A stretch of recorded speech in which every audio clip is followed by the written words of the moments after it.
Welcome to the Cronkite Sports Report. I'm John Busker. The Scott Foster curse is over. After a convincing 123-109 win, Chris Paul's 13-game losing streak with Foster as an official has ended. The Suns are away for Game 3 of their playoff series as the Clippers host them in Los Angeles. After a slow start in the first half with Kawhi Leonard shooting well again, the Suns came back firing in the third quarter, taking the lead, and they never looked back. Devin Booker had a standout performance with 38 points, and Torrey Craig pitched in with 5 three-pointers. Monty Williams talked about the intensity of the series and how there is much more at stake than in the regular season. I mean, I would couple that with the desperation that full complement of players is playing with, too.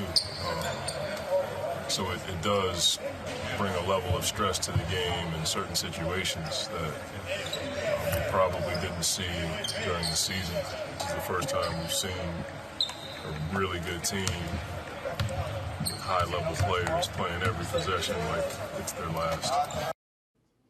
Notably, Kawhi Leonard has been ruled out for tonight's game with a sprained right knee. His status is up in the air for Game 4. Don't make the moment bigger than it is. That's the motto for the girls at Willow Canyon High School, who are trying to repeat as softball state champions.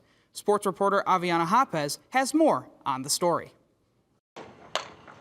The Willow Canyon High School softball team have been queens of the diamond for the past 2 seasons as back-to-back 5A state champions.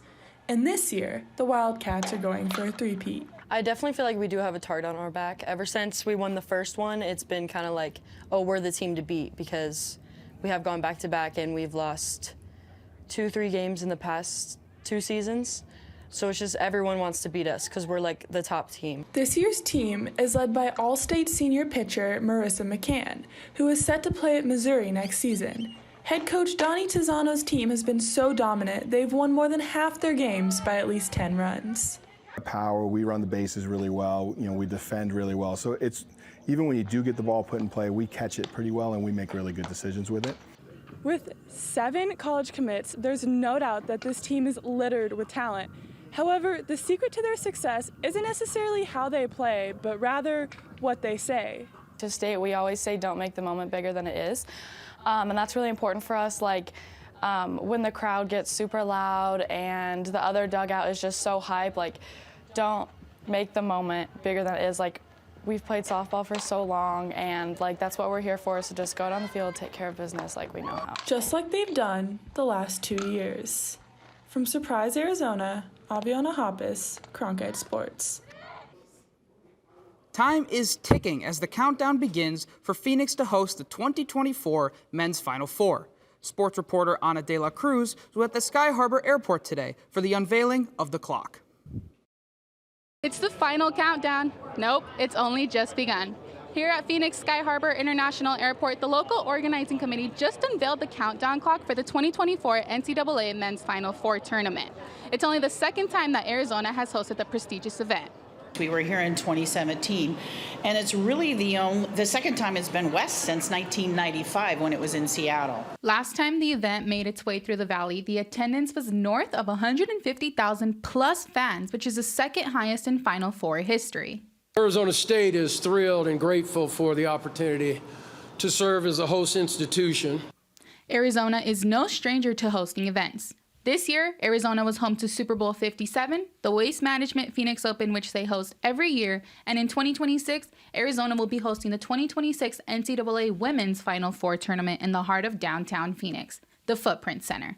We have a long history of hosting major sporting events, and it's because we have so much to offer. The countdown clock will be located at Phoenix Sky Harbor International Airport, showing visitors the number of days until the day officially arrives. This is a really exciting opportunity, and it builds momentum for the incredible economic slam dunk that comes with the Final Four. Arizona State University estimates a $324 million economic impact for the March Madness festivities taking place in the Valley. The countdown officially begins now. Only 352 more days. In Phoenix, Ana de la Cruz, Cronkite Sports. Last night at State Farm Stadium in Glendale, the USA and Mexico competed in the inaugural All-State Continental Classico.